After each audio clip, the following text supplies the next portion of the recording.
మాకు చక్కటి దిశానిర్దేశం చేశారు, ధైర్యంగా పోరాడమన్నారు, అబద్ధాలు ఎంతో కాలం నిలవు అని చెప్పారు.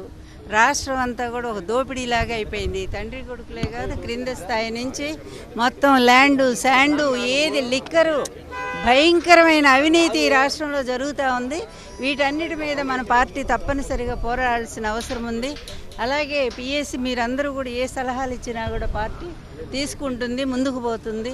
మనందరం కూడా సమిష్టిగా కృషి చేద్దాము మన పార్టీ కోసం. అందువల్ల ఇక్కడ ఎక్కువ తక్కువ లేదు, అందరం ఒకటే అని మాకు ఎంతో ధైర్యాన్ని ఆయన నూరిపోశారు. అందరం కూడా కష్టపడి చేద్దాం. మనం నిజాయితీగా ఉన్నాము, మన పరిపాలన అంతా కూడా ఎక్కడా లోపం లేదు. వీళ్ళు ఎన్ని ఆరోపణలు చేసినా, ఎన్ని కేసులు పెట్టినా కూడా ఏమి భయపడాల్సిన అవసరం లేదు. ఎందుకంటే ఒక్క కేసులో కూడా నిజం లేదు.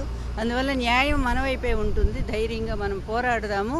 వీళ్ళు చేసిన తప్పులన్నింటినీ కూడా ఏదైతే వీళ్ళు ప్రజలకు హామీలు ఇచ్చారో 6 ఫార్ములాలు 7 ఫార్ములాలు వాటన్నిటినీ కూడా మరి అమలు చేయకుండా ఈ విధంగా డైవర్షన్ పాలిటిక్స్ చేస్తూ ప్రతిపక్ష నేతల్ని ఇబ్బంది పెడుతూ వాళ్ళందరినీ కూడా జైళ్ళకు పంపిస్తూ ఊరికి అక్రమ కేసులు, ప్రతిదీ అక్రమ కేసు. ఎందుకు మిథున్ రెడ్డి గారిని అరెస్ట్ చేశారు?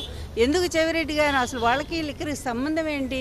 అసలు జగన్ గారికి లిక్కర్కి సంబంధం ఏంటి?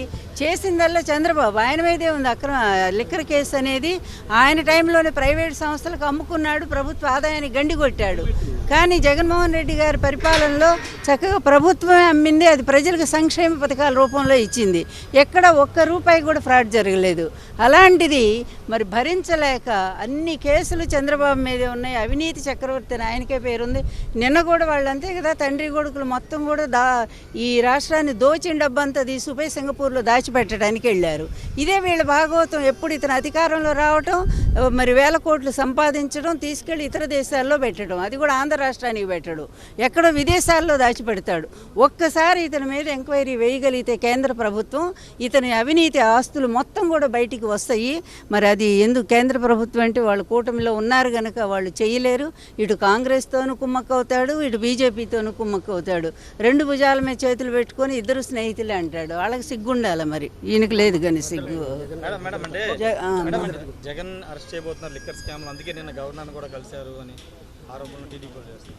సరేలే, వాళ్ళు ఇప్పుడు చేసేది ఏంటి? ఫస్ట్ రోజు నుంచి అసలు అంతకుముందున్న కేసులోనే ఆయన అరెస్ట్ అయిపోతున్నాడని 5 ఏళ్ళు మరి మాట్లాడారు కదా.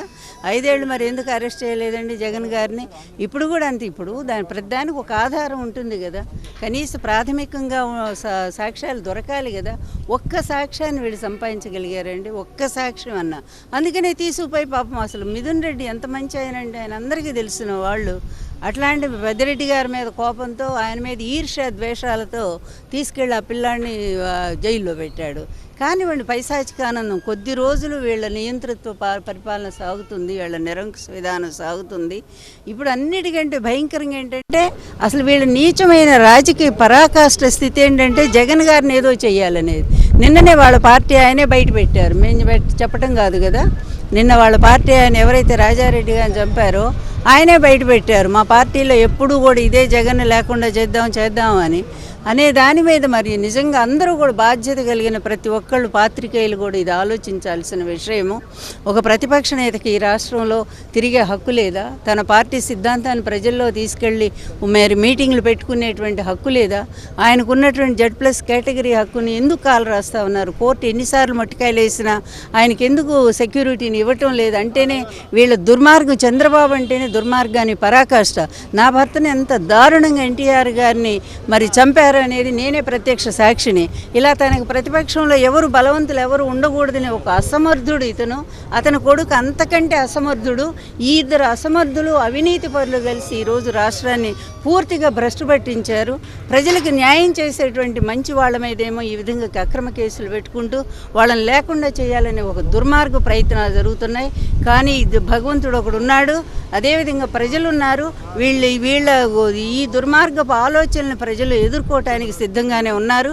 వీళ్ళకి అర్థం కావట్లా, రేపు ఈ గవర్నమెంట్ పోగానే వీళ్ళు ముందు లోకేష్ గారు ఎక్కడ పోతాడో కూడా మేము చూడటానికి సిద్ధంగా ఉన్నాం.